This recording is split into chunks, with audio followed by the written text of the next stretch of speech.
कभी कभी अपनों की खातिर अपनी खुशियों को कुर्बान करना पड़ता है।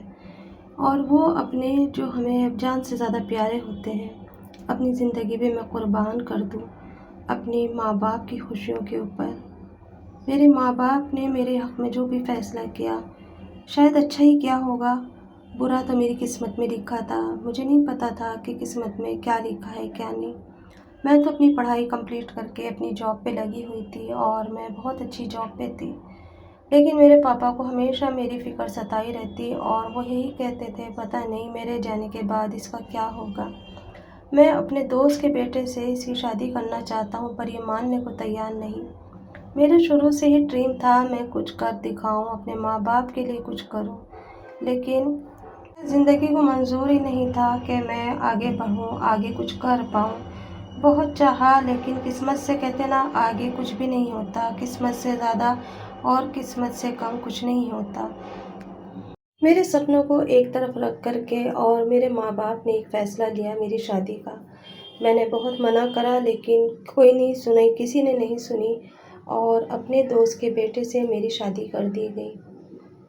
मैंने हमेशा से चाहा था कि जो भी जिससे भी मेरी शादी हो मेरे माँ बाप की पसंद हो, ताकि कल को मुझे अपनी ज़िंदगी के ऊपर पछतावा ना हो कि मेरा हाथ का फ़ैसला गलत निकला।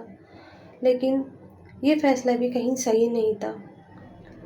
दोस्ती के बीच में रिश्ता जब तय हो गया तो दोस्ती में दूरी आनी शुरू हो गई। शुरू में सब कुछ बहुत अच्छा रहा और मेरे सास ससुर भी मुझे बहुत प्यार करते थे, इज़्ज़त देते थे। मेरे माँ बाप ने किसी चीज़ में देने में कमी नहीं की थी और हर चीज़ उन्होंने वही चीज़ दी थी जो एक बेटी के लिए ज़रूरत की होती है। बाकी का कैश दे दिया था जिसकी वजह से मेरे शौहर की आंखें फैल गई और वो कहने लगा जब इतना कैश वैसे ला सकती है तो और भी कैश होगा। मैं मुझसे शुरू में तो किसी चीज़ की डिमांड नहीं हुई लेकिन 2 महीने के बाद सबके चेहरे साफ नज़र आने लगे। सबसे पहले मेरे ससुर ने कहा कि हमारे कारोबार में लॉस हो गया है, हमें थोड़े पैसों की ज़रूरत है, अपने बाप से लो। मुझे शर्म आ रही थी कि मैं अपने माँ बाप से कैसे पैसे लूँ। मैंने कहा आपके तो वो दोस्त है, आप मांगे तो कहने लगे अब दोस्ती रिश्तेदारी में बदल गई है, अब अच्छा नहीं लगता। तुम बेटी हो, तुम मांग सकती हो। उन्हें वैसे भी पता था कि मैं इकलौती बेटी हूँ, जितनी भी जायदाद है जो भी है हमारा सब कुछ मेरा ही तो है। और फिर मैंने अपने माँ बाप से जा कर के कहा कि ऐसा हुआ है और डैडी कुछ पैसे मांग रहे हैं। मेरी जॉब तो छुड़वा दी गई है लेकिन मुझे अच्छा नहीं लग रहा, मैं अपने पैरों पे खड़ी होती तो मैं कुछ ना कुछ कर पाती और आप लोगों ने मेरी शादी कर दी। मेरे माँ बाप ने कहा ये सारी चीज़ें तुम्हारे लिए ही है और इसकी वारिस भी तो तुम ही हो, अब भी और हमारे बाद भी।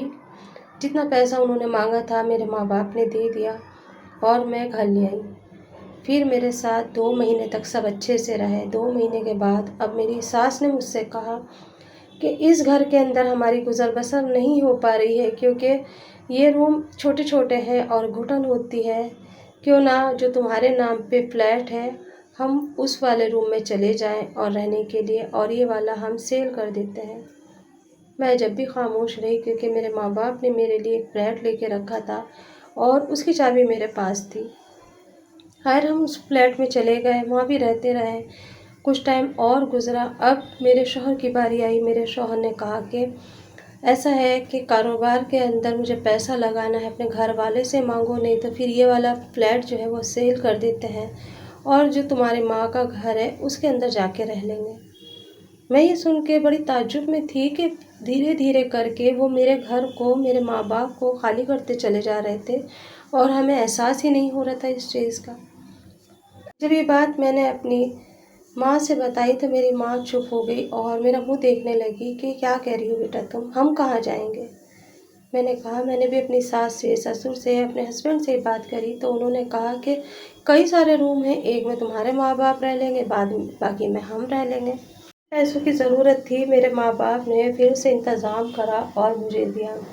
रफ्ते रफ्ते मेरे माँ बाप बिल्कुल खाली हो गए। इस 1 साल के दौरान में हमारे हालात बहुत ज़्यादा बेकार हो गए और मेरे ससुराल वालों के हालात अच्छे हो गए। सामने से मेरे ससुर नहीं आते थे मेरे बाप के सामने, लेकिन पीछे वो अच्छा काम कर रहे थे। अब जब वहाँ से देना बंद हो गया तो उन्होंने मुझे परेशान करना शुरू कर दिया। मेरे हस्बैंड ने मुझे टॉर्चर करना शुरू कर दिया और कहने लगे तुम कभी माँ नहीं बन सकती, अगर इस साल माँ नहीं बनी तो मैं दूसरी शादी कर लूँगा और तुम्हें छोड़ दूँगा। दूसरी शादी का जब मैंने लफ्ज़ सुना तो मैं हैरान रह गई कि सारी प्रॉपर्टी, सारे पैसे, सब कुछ हमारे ख़त्म हो गए और अब ये इस चीज़ को कह रहे हैं। 1 साल हुआ है अभी तो हमारी शादी को, मैंने कई बार कहा, लेकिन मेरे सास-ससुर और मेरे हस्बैंड ज़िद पे थे और कहने लगे कि हमें पोता ही चाहिए और जल्द से जल्द अब तुम पैदा करो, नहीं तो हम अपने बेटे की दूसरी शादी कर देंगे। इतना टॉर्चर दिमागी तौर पे मुझे कर दिया गया कि मैं समझ में नहीं आ रहा था मैं क्या करूँ, कहाँ जाऊँ, किससे क्या बोलूँ, माँ को कहाँ तक सुनाऊँ अपनी बीती। और कोई ऐसा मेरा दोस्त नहीं था, कोई मेरा ऐसा सर्कल में भी नहीं था जिसे मैं अपने दिल का हाल सुनाती। बस मैं खामोश रही और एक दिन मैंने दिल पक्का करके अपने हस्बैंड से कहा कि ठीक है, अगर 2 महीने के अंदर मैं प्रेग्नेंट नहीं हुई तो फिर तुम अपनी शादी दूसरी कर लेना और मुझे छोड़ देना। वो कहने लगा हाँ बिल्कुल नॉर्मल थे, वो तो बिल्कुल तैयार थे। और मेरे हस्बैंड ने 2 महीने के अंदर अंदर मुझे प्रेग्नेंट नहीं होने दिया और अपना ऐब सारी चीज़ें छुपा करके मेरे ऊपर इल्ज़ाम लगा करके और मुझे तलाक दे दी और कहा कि तुम अपने घर चली जाओ क्योंकि अब तुम हमारे किसी काम की नहीं हो, तुम माँ नहीं बन सकती, तुम बांझ हो। बहुत सारे इल्ज़ामात मेरे ऊपर लगाए गए। मेरे पापा ये सदमा नहीं बर्दाश्त कर पाए और उन्हें अटैक आया और वो इस दुनिया से चले गए। यहाँ मेरे पापा गए, वहाँ मेरी तलाक हुई और हम घर से बेघर होने को तैयार थे। ये तो अच्छा था कि ऊपर वाले ने हमारे जो घर था उसे बचा लिया। इस चीज़ से मुझे एहसास हुआ कि कोई दोस्त दोस्त ही नहीं होता। कोई दोस्त किसी की बेटी के साथ ऐसे कैसे कर सकता है। पहले उन्होंने एक जाल बनाया और उस जाल में हम सबको फंसाया और फिर अपना मकसद में कामयाब होकर के हम सबको ऐसा छोड़ दिया जैसे कि हम उनकी दुनिया का हिस्सा ही नहीं। इस बीच में उन्होंने मुझे जितना टॉर्चर करा, जितना मुझे परेशान करा, ये मैं ही जानती हूँ। कभी अपने घर वालों के सामने मुँह ना खोल सकी, पढ़ी लिखी होने के बावजूद भी मैं अपने हक़ की लड़ाई इसलिए नहीं लड़ पाई क्योंकि माँ बाप ने मुझे मजबूर कर दिया था। पढ़ लिखने के बाद जब इंसान को कोई भी मजबूर कर देता है ना, तो उसकी पढ़ाई बेकार हो जाती है, वो फिर अनपढ़ ही हो जाता है। मैं इतनी डिप्रेशन में आ गई कि मैं ना तो मुझे जीने की तमन्ना थी और ना ही मुझे इस दुनिया में रहने के लिए कुछ अच्छा लग रहा था। मैं हमेशा परेशान रहने लगी और नींद की दवाइयाँ खाने लगी। ये सारी चीज़ें मेरी माँ देख रही थी। मेरी माँ ने मुझे बहुत सहारा दिया और समझाया, कहा बेटा दुनिया यहीं ख़त्म नहीं होती, बहुत बड़ी दुनिया है और ज़िंदगी भी कब कब तक की है कोई नहीं जानता। इसीलिए फिर से उठो, फिर से चलो और आगे बढ़ो। इसी बीच में ना मेरी एक फ्रेंड थी, उसने जब मेरी हालत देखी तो उसने मुझे समझाया और कहा तुम फिर से जॉब करो, अपने पैरों पे खड़ी हो, अपने फ़ैसले लेने खुद शुरू करो। और फिर उसके बाद मैंने ऐसे ही करा। मैंने अपनी जॉब शुरू करी, सबसे पहले डिप्रेशन की गोलियां ख़त्म करी, जॉब शुरू करी और जॉब के साथ साथ मैं अपने आप को समझने लगी कि मैं क्या थी और मैं क्या हो गई। आज मुझे एहसास हो रहा है कि मैं अपनी ज़िंदगी में इतनी पीछे चली गई थी सिर्फ़ 1 साल के अंदर-अंदर। मुझे ऐसा लगता था शायद मैंने कभी कोई पढ़ाई नहीं करी, शायद मैंने कभी जॉब ही नहीं करी, क्योंकि डिप्रेशन इंसान को खा जाता है और वो उसे ऐसा कर देता है कि वो ना तो जीने के काबिल रहता है ना मरने के। मौत के तो करीब मैं बहुत ज़्यादा पहुंच गई थी, लेकिन मेरी बहन ने यानी मेरी जो दोस्त है उसने और मेरी माँ ने मुझे फिर से सहारा दे के खड़ा करा। कभी भी माँ बाप मजबूर करके ऐसे लोगों के साथ में रिश्ता ना जोड़े जो दहेज के लालची हो। हमेशा फैसला ज़िंदगी में सोच समझ के करना चाहिए।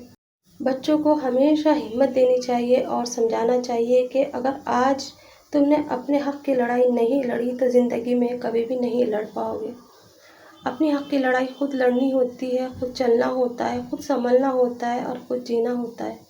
काश मैं शुरू में ही समझ जाती उनकी सारी चालों को, उनकी प्यार भरी बातों में आके अपना सब कुछ ना खोती। काश मैं अपने माँ बाप के फ़ैसले के ऊपर हमेशा आँख बंद करके भरोसा ना करती और अपने माँ बाप से कहती कुछ वक्त दो मुझे, मैं परखना चाहती हूँ, मैं पढ़ी लिखी हूँ। पर शर्म की वजह से मैंने अपना मुँह नहीं खोला और आज उसका अंजाम ये हुआ।